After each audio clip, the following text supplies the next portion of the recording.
a todos los participantes. Los saludamos desde el Ministerio de Salud, de la Dirección General de Telesalud, Referencia y Urgencias.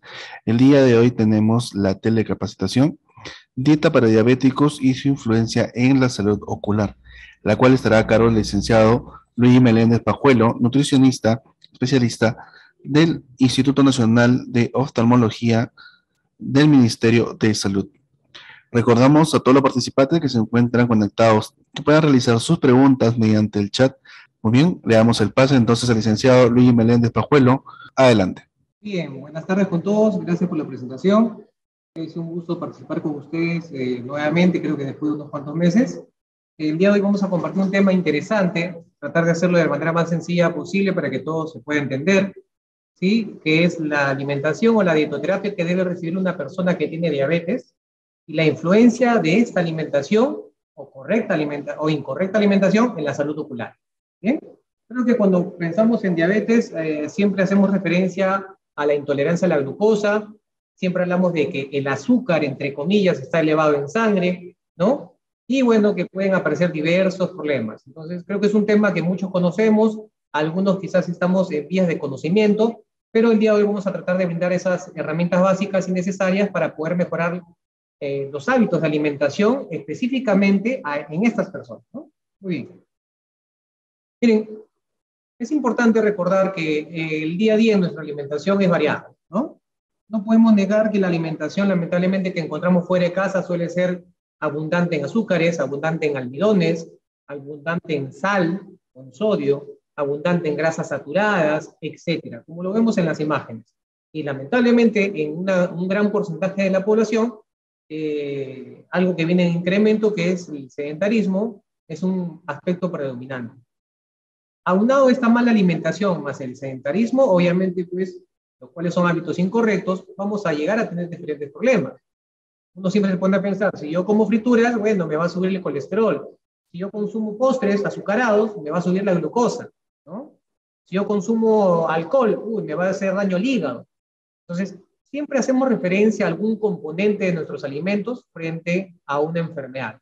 La pregunta es, ¿eso es correcto? ¿O bajo qué condiciones yo podría enfermar frente a él? Miren, una persona diabética, ya lo vamos a definir, quiero adelantarme, es una persona que tiene una intolerancia a la glucosa. Tiene una glucosa totalmente elevada, ¿sí? La cual puede ser alta no solamente en ayunas, sino también puede ser alta postprandial, o sea, después de haber consumido alimentos. Entonces, esta persona que tiene esta intolerancia a la glucosa, ¿ya? Va a tener consecuencias, va a tener efectos negativos en su organismo. Esos efectos negativos los podemos observar, por ejemplo, en esta imagen. En esta imagen, a ver si me ayudan, quizás no todos pueden participar, pero en el chat lo pueden emplear, no tengo ningún inconveniente, sería muy agradable para mí, y motivador, que me digan qué es lo que observamos en la imagen. Quizás existen muchas personas profesionales del área de salud y entendemos que la imagen nos transmite una idea, que es la hemodiálisis. En este caso, cuando hablamos de hemodiálisis en un paciente diabético, es muy sencillo. Tenemos que llegar a un punto clave. Este paciente diabético obviamente tuvo la denominada nefropatía diabética, un daño renal. Es enfermedad renal crónica que llevó a un estadio terminal, por ende pasa a un proceso de hemodiálisis. Veamos otra imagen muy importante, creo yo, también para la mayoría. Cuando característicamente vemos a una persona que tiene diabetes y de repente comienza a cojear o de repente comienza a andar en silla de ruedas, no necesariamente porque se sienta débil, sino porque posiblemente se hizo una pequeña herida entre los dedos o en el pie. Esa pequeña herida lamentablemente no pudo cicatrizar adecuadamente debido a esa glucosa tan elevada que puede tener, no recibió el tratamiento oportuno, esa pequeña herida comenzó a crecer, se comenzó a infectar y bueno, lamentablemente el tejido se comenzó a necrosar. Y ahí encontramos una imagen típica del paciente con pie diabético. Otra consecuencia negativa de la diabetes que no es controlada bien. Y quizás uno de los problemas que se pueden ver más con mayor frecuencia en el Instituto Nacional de Oftalmología es la denominada retinopatía diabética. El daño ocular que se origina por los incrementos de glucosa. Esos pequeños infartos oculares, así se le llama, ¿no? O el rompimiento de estos vasos sanguíneos que se originan por las subidas, los picos de glucosa durante el día en el paciente, originan que haya un daño ocular, ¿no? Y este daño ocular obviamente puede desencadenar o puede conllevarnos al glaucoma, ¿no? Un problema que, pues, al pasar el tiempo, podría originar la ceguera en un paciente. Bien, entonces, como lo mencioné hace un momento, empecemos a definir correctamente qué es la diabetes, solamente un pequeño recordatorio, ¿no? Lo que mencioné hace un momento, un trastorno metabólico que se caracteriza por el incremento de glucosa, o sea, por la hiperglucemia, ¿sí? Dentro de la fitopatología, bueno, muchas personas dicen el día de hoy, ¿no? Tienen un poco de sobrepeso, comienzan a tener dolores de cabeza, mareos, ¿sí? Sienten que se agitan, comienzan a orinar mucho, comienzan a tener más apetito, o quizás algunos de ellos comienzan a bajar de peso. Entonces, todo este cuadro sintomatológico lo lleva ¿a qué? A una evaluación médica, ¿no? Pasan por médico internista, pasan por endocrinología para saber qué puede estar pasando. Les mandan ciertos exámenes de laboratorio y bueno, se descubre que esta persona tiene una resistencia a la insulina o una hiperinsulinemia. En pocas palabras, hay una ineficiente producción de insulina. ¿Esto debido a qué? Debido a que ya hay picos de glucosa, solamente que estos están siendo controlados en este momento por el incremento abundante, por el incremento, perdón, de la insulina. Evidentemente, en un proceso normal, las células pancreáticas van a comenzar a deteriorarse, ¿sí? La insulina no se va a segregar en cantidades normales, entonces la glucosa se va a despegar. Eso se conoce como prediabetes, ¿no? Los criterios para diagnosticar diabetes, bueno, ya los endocrinólogos siempre se los han dicho, se los han mencionado posiblemente. Recuerden que se tiene que hacer un examen en ayunas, un examen de tolerancia oral, complementarlo con una hemoglobina glicosilada y quizás con una glucosa casual, ¿no? En cualquier momento del día. ¿Qué pasa si la glucosa en ayunas está por encima o igual a 126 miligramos por decilitro? Posiblemente sea un paciente diabético, posiblemente. Hay que complementarlo, ¿no? ¿Qué hace? ¿Qué manda normalmente el endocrinólogo? Bueno, dice, señora, sáquese un examen de hemoglobina glicosilada. Si está por encima o igual a 6.5, ya podríamos aludir de que usted es una persona diabética. Si está por debajo de ello, bueno, posiblemente podríamos diagnosticarlo como un prediabético, ¿no? ¿Qué pasa si la persona se hace un examen de tolerancia oral de la glucosa y sale, pues, postprandial, 2 horas postprandiales, ¿no?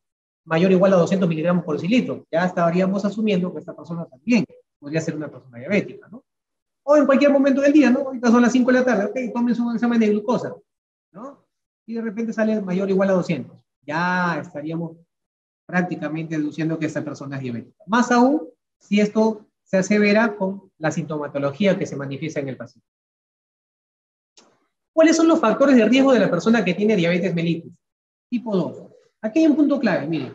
El día de hoy nos vamos a enfocar en la diabetes tipo 2.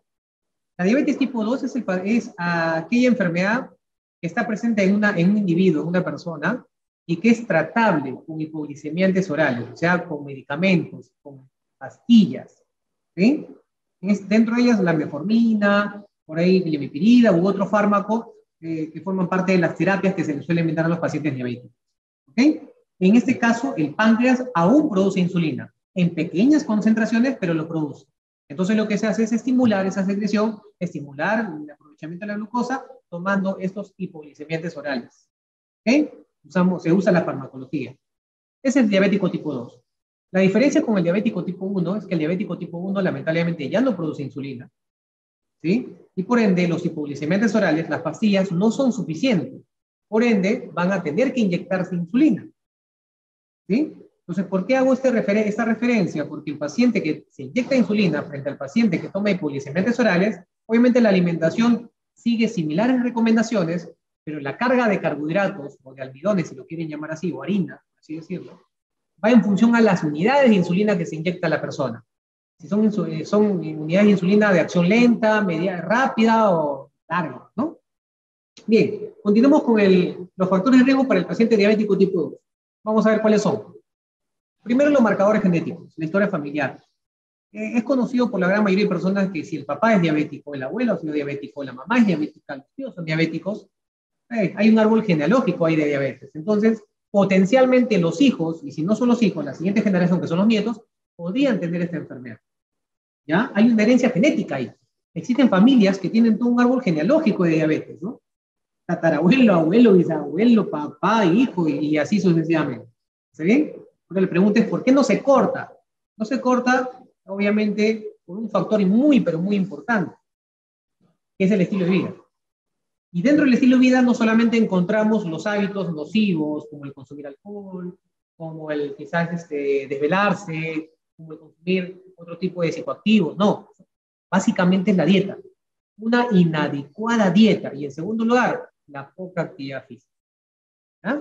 Bien, otros factores de riesgo tenemos a la obesidad, un factor predisponente. Está de más decir que las personas que tienen una grasa corporal muy elevada, pues va a generar alteraciones hormonales, ¿sí? Y va a tener relación con el denominado síndrome metabólico, lo cual puede ser ya un paso previo a tener o debutar con una diabetes, ¿sí? El estrés es otro factor condicionante. Uno diría, pero el estrés, claro, el estrés, por supuesto que sí, el estrés nos puede conllevar a múltiples problemas. Incremento de glucosa, incrementos de presión arterial, pero desde el punto de vista dietético, el estrés, ¿a qué me puede llevar? Si ahorita tengo una preocupación, estoy estresado porque no termino el trabajo, porque me están presionando, porque pasó algo en la casa, entonces voy a buscar algo para que me tranquilice. Se despierta la ansiedad. La ansiedad, lamentablemente, en la alimentación. Lo que tú quieres es controlar esa ansiedad masticando, moviendo la mandíbula. Entonces, cuando haces eso, lo que buscas primero, ¿qué cosa es? Chocolate, algo azucarado, una golosina, un snack, o en pocas palabras, comida chatarra. Para sentirte tranquilo, sentir que el estómago está llenándose de algo, y lamentablemente es algo no saludable. Otros factores que podríamos considerar: el sexo, la edad, la etnia, el consumo de algunos medicamentos, por ejemplo, ¿no? Dentro de estos puntos, creo que la edad es un punto clave para poder mencionar. ¿Saben por qué? Porque antes se decía que una persona por encima de los 45 años ya era una persona que estaba debutando o potencialmente diabético tipo 2.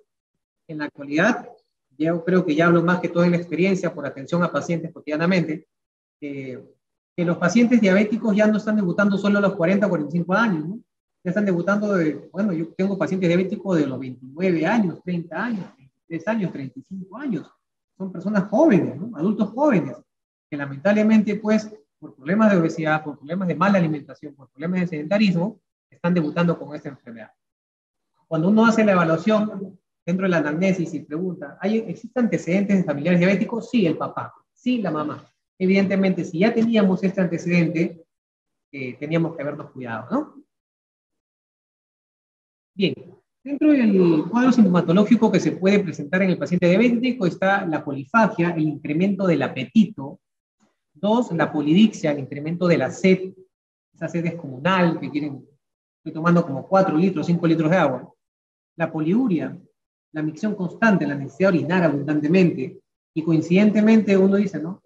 ¿Por qué he encontrado hormigas alrededor del inodoro? Porque posiblemente hay glucosa en la orina, glucosuria, ¿no? Que es lo que suele pasar en el paciente diabético que está debutando, ¿no? La fatiga, algo tradicional en el paciente diabético que está debutando. Una mala cicatrización, y lo hemos visto en el paciente diabético que tiene lamentablemente una complicación como el denominado pie diabético.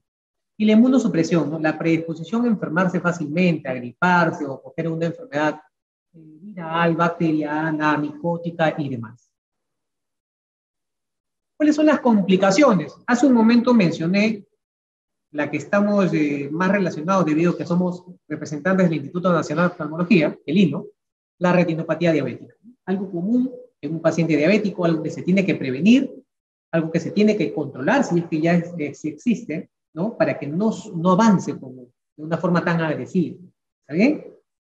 Hablamos de aquellos picos de glucosa que originan ese rompimiento de los vasos sanguíneos, ¿no? Y que dañan la visión. Entonces, aquí el tema es, si yo logro controlar la glucosa, esos vasos sanguíneos no se van a romper a cada rato y no van a dañar mi globo ocular. Pero si yo descuido mi dieta, sigo una vida inadecuada, evidentemente esa glucosa va a tener picos, los vasos sanguíneos se van a romper, la retina va a comenzar a fallar y poco a poco llego al glaucoma. Un problema típico también en el paciente diabético, por eso es importante los exámenes y los controles 2 a 3 veces al año. Yo considero que eso es algo muy importante. La nefropatía, ¿no? Posiblemente la U y la creatinina están elevadas, ¿no? La microalbuminuria, ¿no? La depuración de creatinina, son exámenes que normalmente el especialista se los envía o se los manda, con la finalidad de prevenir, de saber que la evolución es favorable en la enfermedad, que se está controlando el avance de la enfermedad. ¿Está bien? Entonces es importante que el paciente que ya tiene una orden se lo tome para saber si es que hay alguna alteración, porque si hay alguna alteración, entonces de manera eficaz se puede intervenir. Lamentablemente a veces se dejan pasar mucho tiempo y se interviene cuando ya pues esto ha evolucionado, ¿no? El daño renal. Nefropatía, recuerden, es daño renal, ¿ok? La neuropatía diabética, bueno, yo he tenido una gran cantidad de casos, y evidentemente los que trabajan en salud saben a qué me refiero, personas que vienen con dolor a nivel de miembros inferiores, ¿no? Le duelen los tobillos, la pierna, ¿sí? A veces hasta en la región testicular, en la ingle, dolor muy intenso, ¿no? ¿Sí? Y pues, ¿qué es lo que está pasando? Están con neuropatía, ¿no? La única forma de controlarlo, ¿no? Le darán pues antiinflamatorios, ¿no? Tratamiento del dolor, pero la única forma quizás eficaz para poder controlar la neuropatía es controlando la diabetes. En pocas palabras, controlando los niveles de glucosa. ¿Eh? El accidente cerebrovascular o un daño cerebral que podría originarse en el paciente diabético también está presente. Por eso es importante que tenga unos controles adecuados. La enfermedad coronaria, ¿no? La insuficiencia cardiovascular, cardíaca, un infarto al miocardio. Y la vasculopatía periférica. Es típico que en el paciente diabético se observen varices, ¿no? Se observa emaciación de la masa muscular, sobre todo en miembros inferiores. Las piernas se adelgazan, se pierde masa muscular y masa grasa, ¿sí? Se hace más prominente, pues, las denominadas varices, como se llama, ¿no? Y tienen que recibir tratamiento oportuno. El paciente diabético, lo sabemos muy bien, tiene que visitar a diferentes especialidades con la finalidad de controlar o prevenir las complicaciones. Cuando hablamos de la intervención nutricional, que es lo que me compete un 100% como nutricionista, ¿sí? O representante en este caso de la nutrición, yo tengo que enfocarme en un punto clave, ¿no? En este caso, que es la persona que tiene diabetes y tiene un daño ocular. Yo tengo que prevenir ese daño ocular o prevenir la severidad del mismo. ¿Qué es lo que tengo que buscar? Número uno, nivelar la glucosa. Buscar una glucosa estable. Y no significa que la glucosa pues esté por debajo a 100. Yo, un paciente diabético, un paciente que está con glucosas de 300, 400, no voy a pedir que tenga glucosa de 90 todos los días, ¿no? Es ilógico. Tengo que buscar que tenga una glucosa estable posiblemente entre 110 a 130, a 140, ¿no? Que esté en ese rango, ¿no? ¿Está bien? Que no tenga subidas ni que tenga bajadas, que esté ahí. Eso me va a permitir entender de que el paciente realmente se está controlando. Otro punto clave, la presión arterial. Recuerden que muchas veces la hipoglicemia o la hiperglicemia vienen acompañados de hipotensión o hipertensión. Entonces es normal que pueda ocurrir picos fuertes de presión arterial y estos puedan desencadenar un problema mayor, ¿no? A nivel cardiovascular. Y algo importante también a considerar, el colesterol. Normalmente el paciente diabético recibe una evaluación por cardiología, ¿no? Se asocia mucho la diabetes a la hipertensión. Evidentemente, pues para evitar que haya acumulación de tejido de colesterol en el torrente sanguíneo o en la luz arterial, que forme la placa ateromática y se generen otras complicaciones, suelen tomar atorvastatina, son las recomendaciones, ¿no? La finalidad, que la dieta y el medicamento eviten los incrementos de glucosa y asimismo, pues prevenir algún infarto al miocardio o alguna complicación o una enfermedad cardiovascular, ¿no? Algunas pautas necesarias desde el punto de vista de alimentación y nutrición. Primero, tenemos que buscar que si la persona con diabetes tiene un problema de obesidad, tiene que bajar de peso, pero no bajar de peso milagrosamente de la noche a la mañana. Tiene que bajar de peso de una forma satisfactoria, no con una simple dieta, sino con todo un tratamiento. ¿Me dejo entender? Muchas personas dicen, voy al nutricionista, hoy día voy a ir para que me dé mi dieta y ya no regreso hasta el siguiente año. Es ilógico. Es como decirles, ustedes van al nutriólogo el día de hoy para que le dé su metformina y no van a regresar hasta el siguiente año. ¿Ustedes creen que el efecto va a ser el mismo? ¿La concentración va a ser la misma todos los días? ¿O al pasar los meses? ¿El horario va a tener que ser el mismo? Obviamente que no. Lo mismo es la dieta. Entonces, yo no puedo decir que un plan de alimentación es un medicamento, pero para mí sí lo es. Porque la forma en cómo tú te vas a alimentar va a permitir y asegurar de que tus niveles de glucosa, de presión, colesterol, triglicéridos y demás indicadores bioquímicos estén estables. ¿Ok? Segundo, la introducción a una dieta mediterránea. Aquella dieta que incluye frutos secos, semillas, ¿saben? Que incluye abundancia en vegetales, dentro de ellas frutas y verduras, ¿saben? Que incluye cereales integrales, ¿okay? Que incluye lácteos descremados, que trata de evitar el consumo de carnes rojas, que trata de participar en la manifestación del incremento del consumo del pescado, sobre todo el pescado azul, el pescado oscuro, que es mucho más beneficioso para el paciente. ¿Está bien? El consumo del aceite de oliva, el extra virgen, tan bueno, ¿no? Beneficioso por el omega 3 que posee, beneficioso por el efecto antioxidante, beneficioso por el efecto, pues, protector que va a ejercer en el paciente. Entonces, estas recomendaciones forman parte, aunque parezca mentira, de la dieta mediterránea. La dieta mediterránea es un estilo de alimentación, no es una dieta de tratamiento medicamentoso, ni una dieta incluyente etoterapia.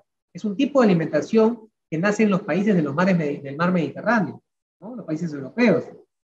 Evidentemente aquí también se incluye el vino tinto, ¿sí? Pero es el vino tinto seco, no es el vino Borgoña, el semiseco, el rosel que suelen tomar en una reunión, el que tiene abundante carga glicémica, ¿no? Hablamos de un vino tinto seco. Y la recomendación es una, 2 o 3 onzas como máximo. No es hablar de tomar hasta embriagarse, ¿no? La restricción calórica que nos va a permitir bajar de peso, disminuir la cantidad de carbohidratos, que son los puntos negativos frente a la carga de glucosa, ¿ya? Y sobre todo saber elegir los alimentos. Acá hay un punto clave. Para un paciente diabético, realmente no hay una restricción de los alimentos, a excepción de los alimentos chatarra, pues, ¿no? Los alimentos tóxicos. Pero alimentos me refiero a los alimentos naturales, frutas, verduras, tubérculos, cereales, semillas, ¿no? O sea, no me voy a decir, no, el plátano te va a subir la glucosa, no me puedes decir eso, ¿no? No, no comas mango porque el mango te va a subir la glucosa. Tampoco me vas a decir, no vayas a consumir azúcar, nunca más en tu vida que te mueres. Tampoco. ¿Por qué? Porque estos alimentos, si se consumen en una forma adecuada, en cantidad adecuada y con la frecuencia adecuada, no tienen por qué afectarte. ¿Está bien? Pero ustedes dirán, pero a mí mi nutricionista y a mí mi doctor me dijo que no debo consumir azúcar, que nunca más vea el arroz, que me olvide del pan, que eso es Satanás. Error. No se trata de dejarlo, no se trata de saber emplearlo, se trata de saber combinarlo, de consumir una cantidad adecuada, se trata de consumirlo en un horario adecuado, ¿está bien? Y sobre todo, pues, saberlo a quién entregar, ¿no? A quién direccionar, porque si yo sé que mi paciente diabético hace lo que quiere, si yo le digo, señor, ¿puede usted consumir 3 cucharaditas de azúcar al día? Señor, ¿usted puede consumir una unidad de pan al día? Señor, ¿usted puede consumir, no sé, pues, las frutas, 2 frutas diarias, etcétera? Pero el señor va a decir, pero si me he dicho que puedo comer un pan, entonces puedo comer 2 o 3. Si me he dicho que puedo consumir 2 o 3 cucharaditas de azúcar, puedo consumir 5, 6 o 7. Se le va a ir de la mano. Pero si me he dicho que puedo consumir una cucharadita de azúcar, entonces puedo comer mi torta de chocolate, porque eso tiene azúcar. Entonces, por eso es importante conocer al paciente, ¿no? Muchas veces en una consulta de 10, 15, 20 minutos no conocemos totalmente al paciente. Entonces, tampoco podemos exigirle al profesional, pues, que se demande todo el tiempo como si fuera una charla, como estamos hablando el día de hoy, ¿no? Para que le pueda explicar detalladamente todo el 100%, ¿no? Por eso le reitero que no se trata solamente de visitar una sola vez al nutricionista o al profesional. Se trata de tener un plan de tratamiento, un seguimiento para poder entender lo correcto de la alimentación. Porque si fuese así, tranquilamente pues entraría a Google, agarraría mi Facebook, no sé, el TikTok que está de moda y vería las recomendaciones que me dan miles de personas, ¿no? ¿Eh? Bien. Los alimentos que tienen un efecto protector a nivel visual, ¿ya? Cuando hablamos de un paciente con retinopatía diabética, bueno, lo he mencionado en unas ponencias anteriores y siempre lo voy a recalcar. Lo van a encontrar ustedes en algunas lecturas, en algunas bases bibliográficas, en algunos artículos, donde se demuestra que las vitaminas antioxidantes y algunos minerales que tienen función antioxidante, ¿ya? Van a proteger al globo ocular, van a proteger a la retina, a la córnea, ¿no? Van a evitar la degeneración de la mácula, van a evitar el denominado ojo seco, ¿ok? Van a mejorar el caudal sanguíneo, van a evitar que se generen las rupturas en los vasos sanguíneos. Y aquí mencionamos, por ejemplo, a la vitamina a la vitamina E, y ustedes pueden ver en la imagen que estoy compartiendo cuáles son los alimentos ricos en vitamina A, ¿no? Cómo están los vegetales, miren los colores variados, ¿no? Vitamina A siempre lo asocio al color naranja, al color rojo, al color amarillo, y ahí está, aparece también en el color verde, ¿ok? La vitamina E, una vitamina muy importante que en la actualidad la venden hasta en cápsulas de vitamina E, ¿no? Tenemos a la vitamina C, bueno, siempre lo asociamos con los cítricos, y eso es verdad. En nuestro país tenemos una gran cantidad de frutos cítricos muy positivos para nuestra salud. No solamente es naranja, mandarina, lima, tenemos también al kiwi, al aguaymanto, al sanqui, al camu camu, etc. Y tenemos que saberlo aprovechar. Con respecto a las vitaminas del complejo B, bueno, entendamos que las vitaminas del complejo B son varias, ¿está bien? Y están distribuidas en diferentes alimentos, conocidos como cereales, el huevo, las carnes magras, el pescado, ¿está bien? Las menestras y otros productos. Entonces, ¿qué significa esto? Que tengo que llevar una alimentación diversificada, balanceada. El zinc es un mineral muy importante, ya muy importante, que tiene una función antioxidante. Por eso que se dice que el consumo de alimentos ricos en zinc va a participar en la prevención de la degeneración de la mácula. ¿Está bien? Ahora, ¿dónde encuentro zinc? Además decir, en las ostras, en los frutos secos, en el hígado y en algunas vísceras. Allí voy a encontrar gran cantidad de zinc. ¿Ah?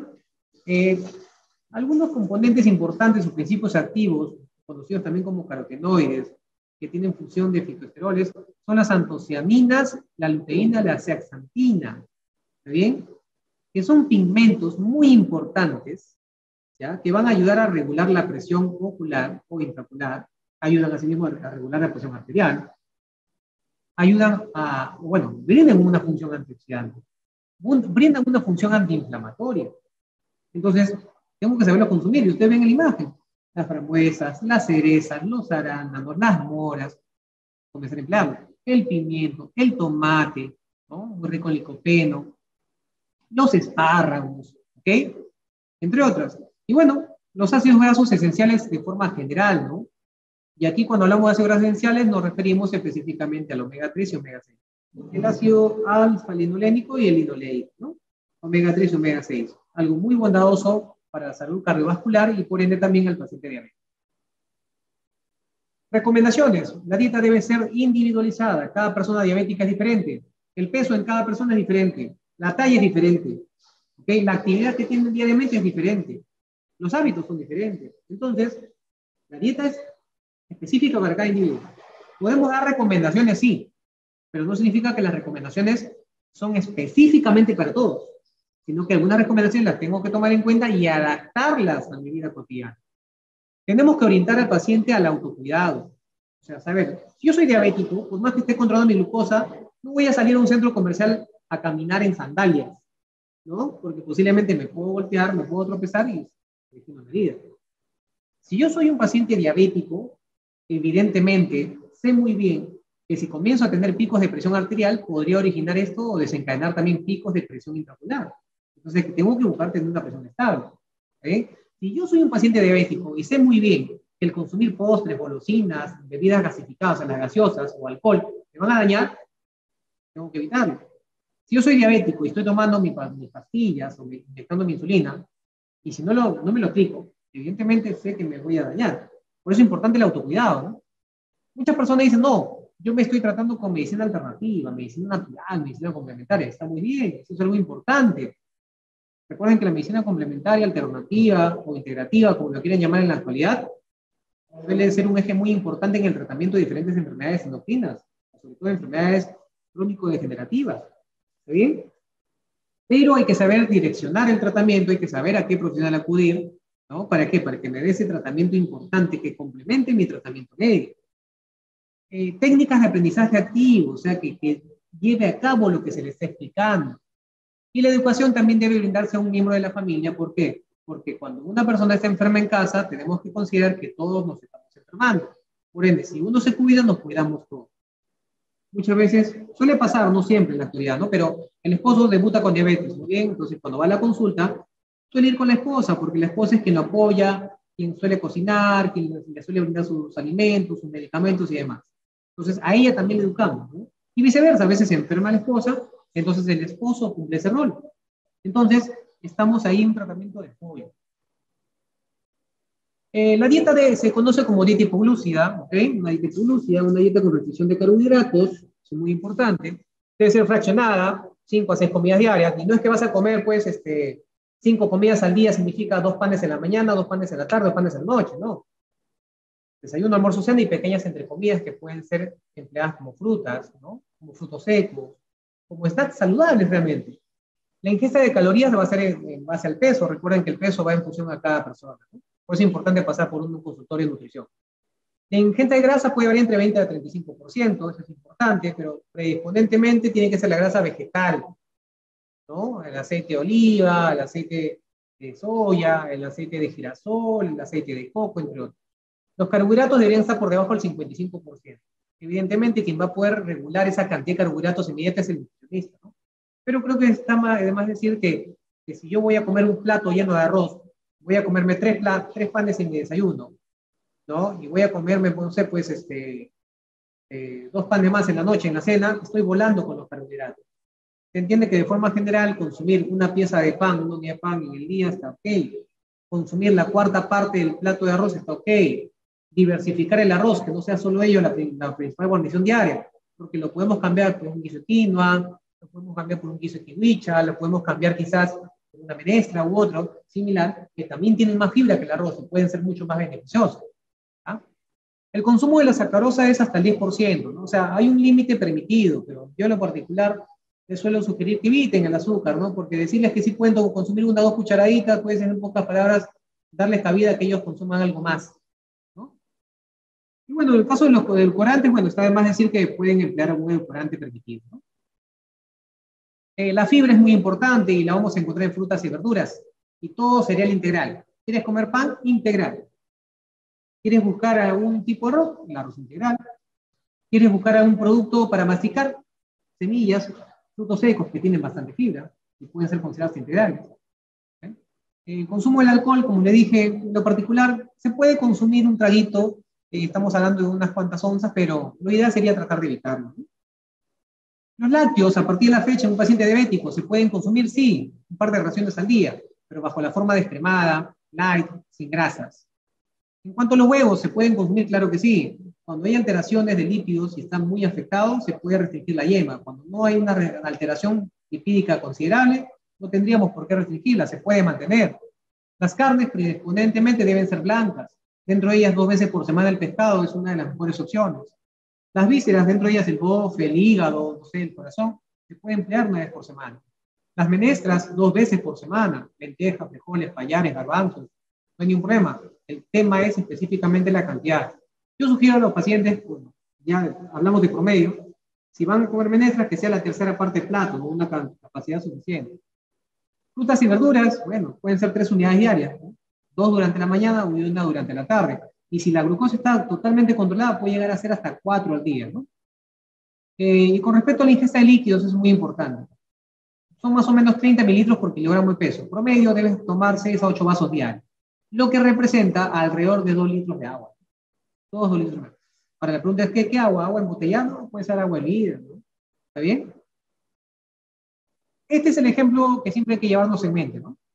Medio plato, la porción de vegetales mixtos, bondadosos, la cuarta parte de cereal integral o una preparación integral, en este caso es un arroz integral, si se dan cuenta, seco, y la otra cuarta parte representa el alimento proteico, la proteína, filete de pollo, filete de pescado, filete de pavita, o en todo caso una presa, no hay problema, que puede ser al horno, puede ser un sudadito, que puede ser al vapor, puede ser a la plancha, etc. Un vaso de agua al costado, excelente. ¿Quieres sentir un sabor más natural? Prepárate un refresco natural. Media naranja, la exprimes, tienes una naranjada. No jugo de naranja, porque el jugo de naranja o el jugo en general no es aconsejable para los diabéticos, pero sí el alimento masticándolo. Y en este caso la naranjada es un pequeño chorrito de naranja más un vaso de agua, ¿no? Entonces creo que se ve apetitoso el plato, sí. Aún yo no estoy acostumbrado, yo como el doble. Bueno, poco a poco la capacidad gástrica en un régimen dietético se va a ir disminuyendo y la persona va controlando la ansiedad sabiendo comer. ¿Okay? Muy importante, por ejemplo, este método de equivalencia, ¿no? Recordar que una fruta debería entrar aquí, una porción de fruta, ¿no? Lo que entra aquí en la manito abierta. Una manzana entra ahí, un puñado de frutas entra ahí. Con respecto a la grasa de azúcares, miren, la yemita del dedo. Con respecto a las verduras, junten las 2 manos. Es como decir un bol de verduras mixtas, ¿no? Con respecto a lo que son las harinas, en este caso el arroz, el pan, la papa, etcétera, cierren el puño. Esa forma del puño cerrado es la cantidad de harina que deberíamos consumir, ¿sí? Con respecto al pescado, la palma de la mano. El pollo, el pavita, la palma de tu mano. Más o menos es un estándar, ¿no? Y con respecto a los quesos o lácteos, los 2 dedos. Dedo medio y dedo índice. La actividad física. Nunca hay que olvidar de esto. La actividad física debe estar presente siempre. En el paciente diabético, para evitar la emaciación, para evitar la pérdida de masa muscular y masa grasa, trabajar los grupos musculares, por ahí hacer sentadillas, hacer pantorrillas, trabajar los bíceps, no con un peso abundante, sino un poquito de fricción, de resistencia, ¿está bien? Y hacer caminatas, y si la presión y la glucosa están estables, trotar, hacer un baile, hacer aeróbicos, nadar, y toda actividad física que permita no solamente regular la glucosa, sino también desestresarte, liberarte, cuidarte, ¿no? Muy bien. Entonces, esto de forma breve he querido transmitirles el día de hoy.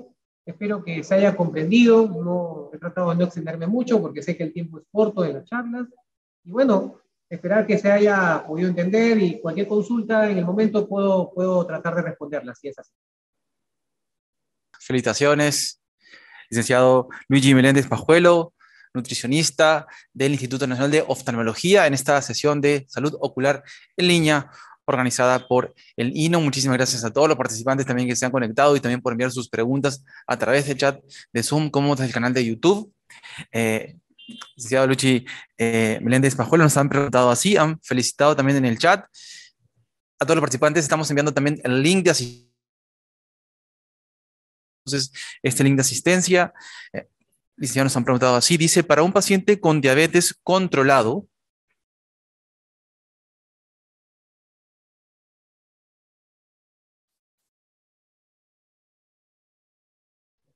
Un diabético controlado, claro. No solo la restricción, sino es que la cantidad de alimento que se consuma sea moderada, ¿no? Un diabético controlado significa que es una persona que toma su medicamento de manera frecuente, en el horario que le corresponde y en la dosis correspondiente. Es un paciente que come sano, es un paciente que hace deporte, es un paciente que evita los hábitos nocivos. Entonces, el paciente diabético es una persona que mientras tenga una glucosa estable y una glucosilada estable también, puede darse un gustito el fin de semana, como comiendo un postre pequeño, como consumiendo aquellos ya adultos mayores, los abuelitos, ¿no? Su vasito de gaseosa, porque su glucosa está ok. No hay que quitarle ese gustito, que es algo, tampoco es que lo va a matar, mientras sea moderado, ¿no? Ese poquito a la brasa que se te antojó después de 2 semanas, bueno, puede darse ese gusto de forma moderada. Evidentemente va a evitar comer la piel, evidentemente va a evitar las cremas, pero sí comerlo quizás con abundante papa frita, ensalada, ¿no? Por ahí, si no es papas fritas, la idea sería papas sancochadas. Tratar de adaptarlo, ¿no? ¿Por qué prohibirle chifa? Puede comer su chifita, pero buscar aquel chifa, o preparación tipo chifa, perdón, que es abundante en verduras o vegetales, ¿no? O sea, tratar en pocas palabras que aquellos hábitos que podemos entender que son más nocivos que otros, traten de ser acomodados a lo más saludable posible, ¿no? Pero vuelvo a reiterar, no porque el paciente diabético que ya está controlado el día de hoy me como una pequeña tajada de torta, le va a volar la glucosa a 500, no va a pasar eso. Porque ya su cuerpo, su forma de vida, él sabe muy bien cómo puede controlarse. La correcta hidratación durante el día, el consumo de vegetales abundantes, evitar comerlo a altas horas. Sabe que va a comer un pequeño postre porque va a tener bastante actividad durante el día. Entonces va a contrarrestar el gasto energético frente a lo que está consumiendo, ¿no? Entonces, son los puntos claves que podríamos mencionar. dice, con respecto a los adultos mayores con diabetes, ¿se les puede dar algún suplemento nutricional? Claro, en el caso de los pacientes diabéticos, mire, hay suplementos, no puedo mencionar marcas, obviamente. Sí hay suplementos, fórmulas poliméricas, ¿ya? Y fórmulas especializadas también para ellos, pero siempre y cuando pues no tengan daño renal, ¿no? Si no hay daño renal, no hay ningún problema porque venden las fórmulas comerciales para, pues, salen en publicidades, lo van a ver, lo van a encontrar en las farmacias, entonces sí se podría consumir, solamente que tendríamos que ver que lo requiere, porque si es un adulto mayor que tiene un peso estable y que lo que come satisface sus requerimientos, el darle un suplemento adicional va a contribuir al sobrepeso y eso no nos ayuda. Pues es importante que el suplemento, recordemos que todo suplemento es como si fuese un medicamento porque viene en un envase, ¿no? Entonces es mejor visite no les cuesta nada visitar al nutricionista en el centro de salud, hospital más cercano que tengan, para que los pueda orientar y le diga si es eficientemente, o si es eficiente, perdón, emplear un suplemento o no. Pero si el paciente está, vuelvo a reiterar, con peso estable, ¿está bien? No tiene enfermedad renal, entonces no creo que sea necesario. Si está con bajo peso, ahí sí tendríamos que comenzar a emplear. Pero el profesional les va a orientar en qué momento. De forma general, les puedo decir que en pacientes con bajo peso, siendo diabéticos, en las entre comillas, solemos brindarles los suplementos, ¿no? Esa formulita, que puede ser 4 medidas, 5 medidas, 6 medidas en un vaso de agua, se mezcla y se puede tomar. Siempre y cuando, pues, como lo reiterar, sean entre comidas y no reemplace a la comida principal o a las comidas principales. Y nos han preguntado también en un paciente diabético, también que sufre de hipertensión arterial, ¿qué podríamos hacer para mejorar su dieta y su salud? Bueno, en el caso de las personas hipertensas, está de más decir que el sodio es un punto negativo. Entonces, el tomar sopas abundantes tiene mucho sodio y electrolitos, daña el corazón. No conviene tomar muy seguido las sopas. El consumir verduras se puede hacer, por supuesto, pero tienen que ser cocidas. La sal es un punto en contra. Lo ideal es tratar de no emplear la sal, y si se emplea, que sea el punto máximo. Es el punto mínimo que dé el sabor, suficiente con eso, ¿no? Y bueno, mencionar que todos los productos envasados, que vienen en botella, que vienen en pote, que vienen en un frasco, tienen sodio dentro de sus conservantes. Entonces, si los evitamos, vamos a cuidar la presión arterial. Y bueno, está de más decir que el control en cuanto al consumo de grasas saturadas, provenientes de frituras, de comida chatarra, fast food, o aquello que les pueda agradar muy seguido, va a ser contraproducente, ¿no? Esos serían algunos puntos relevantes para el paciente con hipertensión. Muchísimas gracias, nutricionista Luigi Meléndez. Nos han preguntado así, ¿las carnes rojas están restringidas también en la dieta de un paciente diabético? En el caso del paciente, miren, si el paciente diabético está controlado y no tiene alteraciones de los lípidos en sangre, ahora se podrían incluir quizás unas 3 veces al mes, ¿no? Yo lo aconsejaría una vez cada 10 días, pero si ya se ha descubierto una nefropatía, o sea, un daño renal, ya ahí sí ya no, ¿no? Ahí tendríamos que tener una restricción para ver cómo están los indicadores renales, ver cómo está la depuración de creatinina, la hora de la creatinina, y en base a ello podríamos determinarlo. Pero si hay un daño renal, en lo posible se sugiere evitarlo. No de por vida, pero por lo menos para poder prevenir que esta complicación tenga más severidad, ¿no? Ahora, nadie dice que después de un mes se pueda consumir, por supuesto que sí, pero ya tendría que ser muy poco frecuente. Si nos dicen así, con respecto a la merienda, ¿hasta qué horas se puede comer? Bueno, normalmente se sugiere que la última comida del día o de la noche en este caso sea o se realice por lo menos 2 horas a 2 horas y media antes de poder ir a dormir.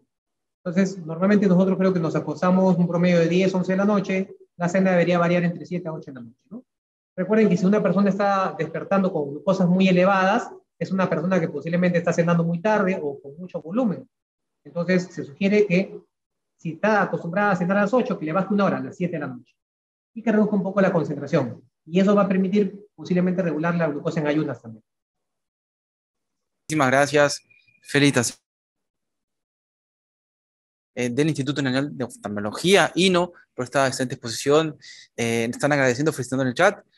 Licenciado, algunas recomendaciones finales sobre este tema tan importante del día de hoy. Y bueno, básicamente comentarles que la diabetes está en incremento cada día, cada semana, cada mes. Hay que prevenirla, y la mejor forma de prevenirla antes de pensar en tomar un medicamento es con un estilo de vida adecuado. Y esto nos dice lo siguiente: comienza a tener actividad física de una forma más frecuente. 2, trata de comer más sano, en los horarios adecuados, y sobre todo, dale prioridad a los vegetales.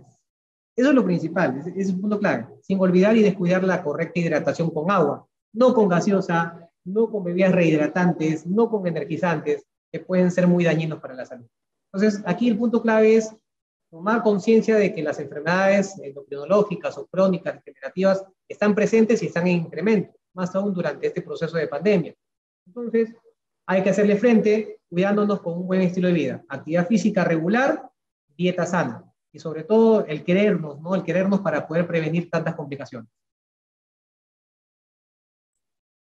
Importantísimo. Muchísimas gracias. Felicitaciones nuevamente, nutricionista Luigi Meléndez del Instituto Nacional de Oftalmología, por esta importante exposición. Lo esperamos en próximas. Hasta la próxima. Muchísimas gracias. Claro que sí, un gusto. Hasta luego.